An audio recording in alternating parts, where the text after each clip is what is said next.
and welcome to our very first episode of Poldark Dish. I'm Marlise. And I'm Elyse. And today we're going to be dishing about the season premiere of Poldark. Starring the luscious Aidan Turner. But first, a little recap.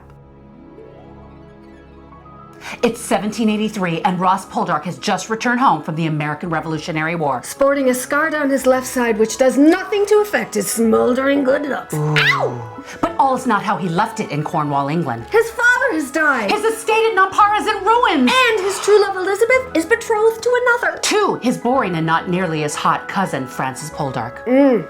Uncle Charles is hosting an engagement party when Ross bursts through the door. It's been 3 years. They thought he was dead. How did we lose the war there? By choosing the wrong side, he says. Crushed by the news that boring cousin Francis has scored his true love's hand in marriage, Ross proposes a toast to the betrothed. smoldering as he does it. Elizabeth immediately realizes. Oh, girlfriend has made a huge mistake. Oops. Ross arrives home to Nampara to find his father's lazy-ass servants, Judd and Prudy. This Cornish version of the Thénardiers have been wallowing in squalor in his father's unkempt house. Ross wonders how could they do that to him? Well, prick me liver, they thought he was dead. So Ross gets their lazy butts up to start cleaning the house. Tin right, Tin fair. tin fit, Tin friendly. tin happening. Tin cool. The villagers are thrilled to see Ross return. Who wouldn't be? But the village is in shambles since his father's death. They offer to help him and get the land back in order. But he can't pay. I'd work for free. Ooh, Cornwall Cougar. Go team. We want Ross, yes we do. We want Ross, how about you?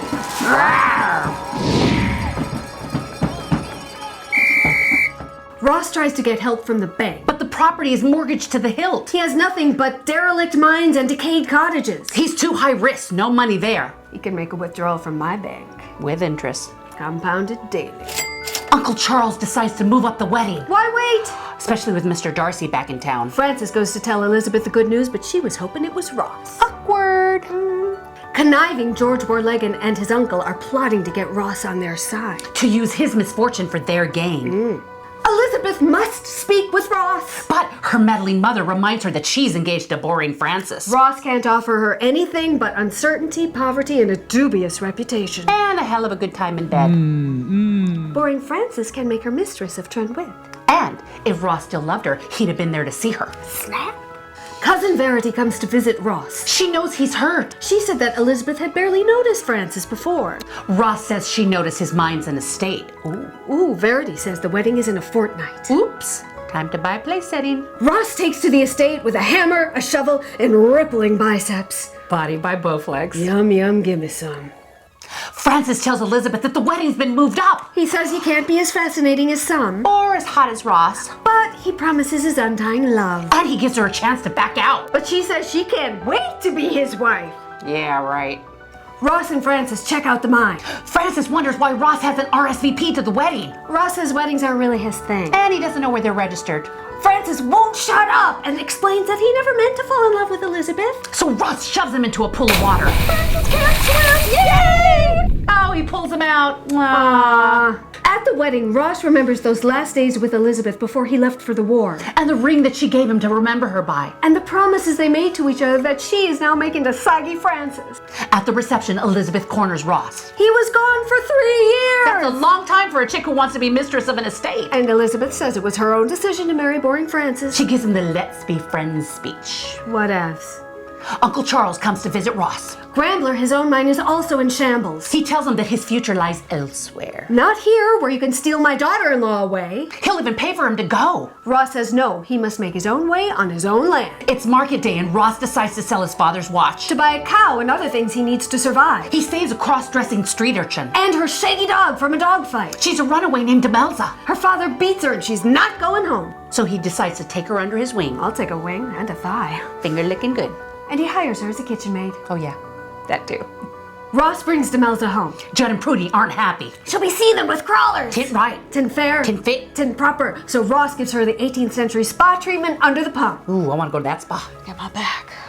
Money arrives from Uncle Charles. It's a payoff to get Loverboy out of Dodge. So Ross goes to see his uncle and only finds Elizabeth. He asks her if all of their promises meant nothing. There's nothing for you here, Ross. I love boring Francis.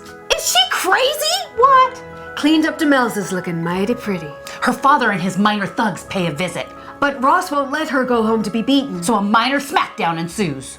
Prudy runs to Uncle Charles for help, but he slams the door on her. All bloodied, Ross is taking Demelza's father down. Outside, Camp Poldark is beating the tin out of the Ulugan miners. But Ross's men prevail. Woo! Demelza is hiding in the liquor cabinet. She overhears Ross saying that she's more trouble than she's worth. She decides to hit the road, but Ross finds her and throws her over his saddle. Like a man. Elizabeth comes to ask Ross to stay. She says everything that matters to you is in Cornwall. Like me. Ross says, don't worry, I'm going home. Home to Nampara. With Demelza. Let the love triangle begin.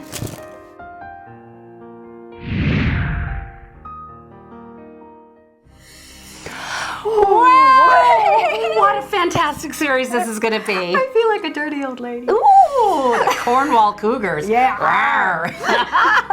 Okay, this is very Wuthering Heights. Oh, it's beautiful. I It really absolutely is love beautiful. it. Cinematic beauty And you the can costumes. see the influence from other stories too, which is kind of fun because Yes. they made it into a story all its own and all original in its own way. Yes, I love it. And is Aidan Turner going to become a hot star from this or what?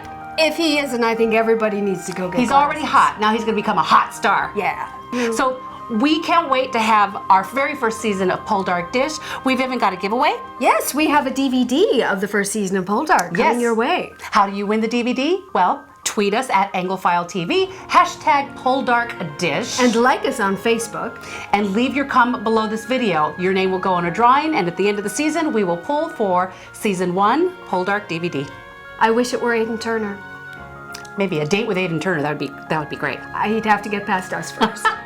So thank you so much for watching our first episode. My name is Marlise. And I'm Elyse. And we're Poldark Dish. We want Ross, yes we do. We want Ross, how about you? Rawr.